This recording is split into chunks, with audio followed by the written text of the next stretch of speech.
Rang Undang-Undang Dadah Berbahaya 1952 Pindaan 2014 ditangguhkan untuk bacaan kali kedua dan ketiga. Ini kerana majoriti ahli Dewan mahu ia dikaji semula. Malah menurut mereka dengan menyediakan takrifan baru dan menyenaraikannya sebagai dadah berbahaya dan mengenakan hukuman berat akan menyebabkan ketidakadilan kepada orang ramai. Agak tertarik dengan argumen Kuala Kedah ni. Jadi adakah perlu kerajaan melihat semula sama ada ketum ini kalau benar dia memberi manfaat dari segi perubatan tradisional ataupun perubatan yang digunakan oleh syarikat-syarikat yang besar dalam menggunakan ini sebagai salah satu daripada syarikat yang menggunakan pertumbuhan semula jadi ini. Adakah perlu kita instead kita ambil jalan mudah dengan membuat akta ini, adakah perlu kita gunakan ini sebagai melesenkan, dan apabila kita melesenkan seseorang itu, maka mereka ini bertanggungjawab dari segi memberitahu kepada kerajaan kepada mana mereka jual ataupun apakah tumbuhan ini digunakan pakai untuk apa, untuk dilesenkan. Apa pendapat Kedah? Itu satu komen yang baik, dan saya juga berpandangan demikian. Kerana ketum ada potensi di masa depan. Chronic pain tadi yang saya sebut, saya akan jelaskan. Chronic pain adalah satu keadaan yang sangat sukar dirawat dalam general practice, juga di hospital. Ramai orang gagal merawat kerana tak dilihat. Tapi dengan ketum, saya pernah melihat pesakit semua, dan bila saya cek balik di internet, ada anecdotal evidence. Itu satu potensi. Keduanya, saya akan sampai situ. Keduanya juga, ketum digunakan oleh orang ramai di luar sana tanpa supervision doktor untuk menghilangkan ketagihan heroin dan morfin. Ini pengalaman pertama saya sebagai pengawal perubatan swasta tahun 92 dulu. Sebelum itu saya kerja dengan kerajaan tidak. Saya lihat penagih heroin dan morfin tiba-tiba datang dan dapat berhenti, dapat pergi kerja. Sebelum masa itu belum ada lagi yang disebut substitution therapy, terapi penggantian dengan buprenorphine dan metadon. Mereka rawat sendiri dan dapat pergi kerja, dapat menyara keluarga. Bila saya tanya, sekejap sikit. Saya tanya, bagaimana nak ambil ketum? Jadi kita minta bahawa kita perlu kaji semula lah. Saya setuju dengan Kuala Kedah bahawa undang-undang ketum ni jangan terlalu keras. Dan kalau boleh ada pengawalan lah. Kalau maknanya kalau mereka nak minum daun ketum, jadi kita lesenkan. Okey, daun ketum yang mana boleh minum dan tidak ada nilai racun dan sebagainya. Jadi kita lihat masyarakat dan kita lihat di sini, kalau yang penyalahguna pun kita tak boleh kawal. Hari ini kita nak kawal, buat undang nak kawal. Jadi inilah tentunya pertentangan dan saya rasa sukar untuk dikawal lah. Saya amat setuju dengan Yang Berhormat Padang Besar. Bila kita balik kepada gejala sosial, saya rasa dengan minum arak ni lebih teruk, lebih utama lagi cheap liquor. Liquor yang murah-murahan. Patai sarayam, betul. Saya bantu baling. Dia suka dengan patai sarayam. Masalah gejala yang timbul ni dari arak lebih teruk. Tapi ketum ni masih lagi boleh dikawal dan masih lagi boleh dibuat kajian.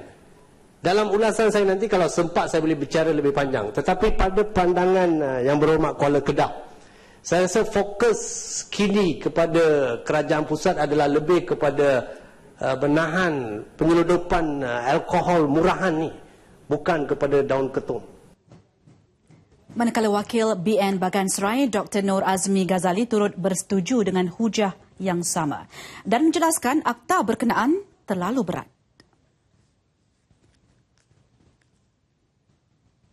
Tetapi yang membimbangkan saya, Dato' Ibu Ketua, ialah akta yang ni akan memenjarakan orang. Akta ni akan menyebabkan ada orang kena hukum gantung sebab ketum. Jadi, dan satu lagi, ramai orang akan mendapat banyak rekod jenayah. Rekod jenayah ini akan menyebabkan orang tak dapat kerja.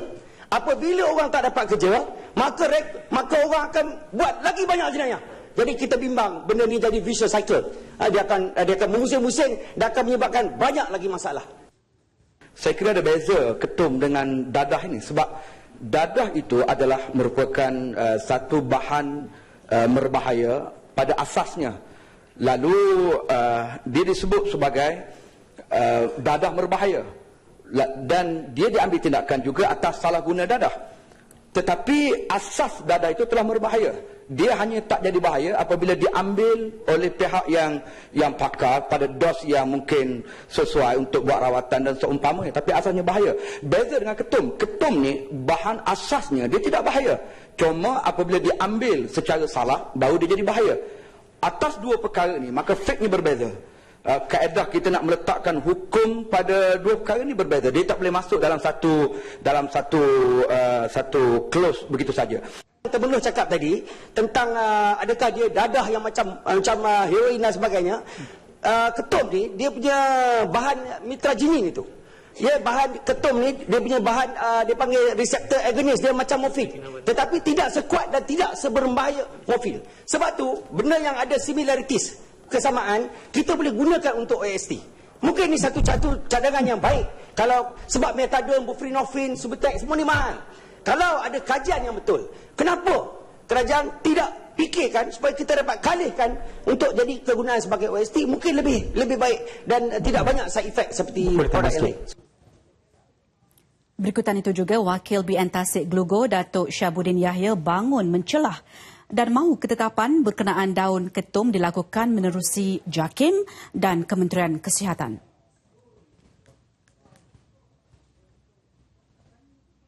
Melihat dalam perbahasan kita daripada pagi tadi ni tentang kita nak kenakan satu hukuman yang berat atau tidak pada daun ketum ni.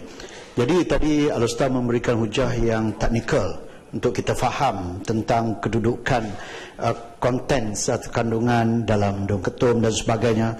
Kemudian ada juga pihak yang beri pandangan sama ada ianya haram atau tidak dari segi Islam. Jadi saya rasa kita dah hampir kepada satu conclusions dengan izin, iaitu di mana dalam hal ni saya berpendapat bahawa kita tak boleh nak putuskan keputusan tu hari ini tentang daun ketum ni. Jadi sebaliknya saya rasa kita perlu dapatkan satu pandangan yang legal, terutama sekali dari segi haram atau tidaknya dan condition yang tertakluk dari segi agama. Maknanya di sini kita, kalau yang bermaklum Ustaz setuju, kita minta supaya JAKIM membuat satu ulasan tentang conditions yang berlaku kepada isu ketum ini. Ada ketikanya dia halal, ada ketikanya dia haram dan sebagainya. Kemudian dalam masa yang sama juga, Kementerian Kesihatan membuat satu analisa yang terperinci tentang kesan daun ketum ini secara teknikal. Jadi antara dua hubungan teknikal dan juga hubungan dari segi hukum agama, jadi kita boleh buat satu conclusion yang tepat. Dan yang paling mencuri tumpuan ketika sesi perbahasan rang undang-undang berkenaan apabila Wakil BN Sibuti, Ahmad Lai Bujang, menceritakan pengalaman beliau menggunakan daun ketum. Sarawak ada ketum, Ahmad? Ketum, ya. Di Sarawak ada? Tak ada. Tapi saya ada diberi oleh kawan yang datang dari Semenanjung ni untuk dengar dulu. Dia nasihatkan saya kalau nak memandu jauh daripada Miri ke Bintulu dan Kuching, gunakanlah air ketum. Cium. Kalau kita mencium air ketum tu, lebih kurang sedut 3 kali. Sedut 3 kali. Lain macam bunyi ni. Sebuti buat tak Sebuti? Dengarlah dulu. Sudah disedut 3 kali, tarik nafas, perlahan lepas. Kemudian tu driving, betul. Saya coba. Tapi yang saya nak katakan di sini, doktor yang dipertua, saya tak ketagih.